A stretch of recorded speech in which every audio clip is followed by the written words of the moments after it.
Like if you found the video valuable. Ethan had always laughed at his younger sister's fear of the dark. There's nothing under the bed, Mia, he would say, tugging the blanket over her trembling shoulders. But now, at 17, alone in the house for the first time, he couldn't help but hear her old words echo in his mind. The night was unusually quiet.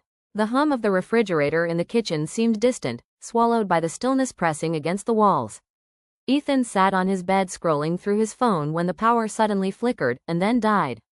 His room was smothered in darkness. Great, he muttered, tossing the phone aside. The moonlight barely seeped through the blinds, painting faint silver lines across the floor. That was when he heard it. A scrape, slow, deliberate, from under the bed. Ethan froze. His first thought was a mouse, maybe even the house settling.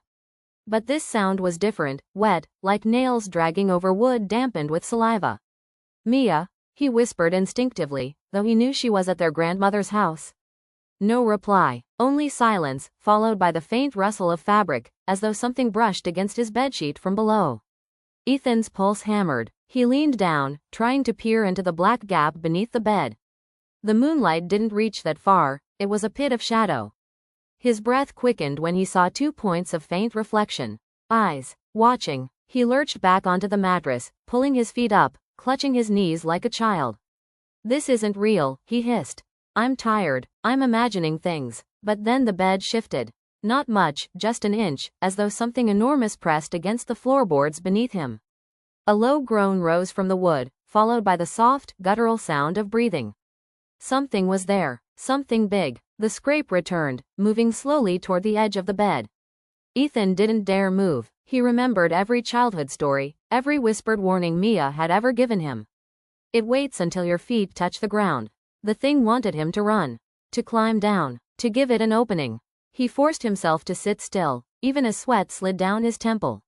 He reached for his phone, desperate for light, but the screen was dead.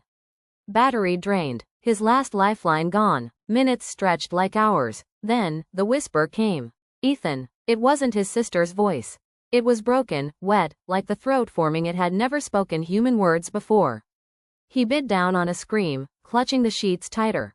The whisper came again, closer, sliding across the darkness.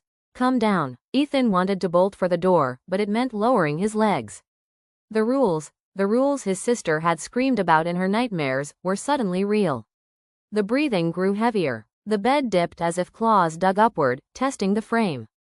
Ethan felt the mattress shudder beneath him. And then, silence. The thing was gone. Or waiting. He stayed curled on the bed for what felt like hours, until the faint glow of dawn began to creep through the blinds. Only then did he move, trembling as he lowered his head to look.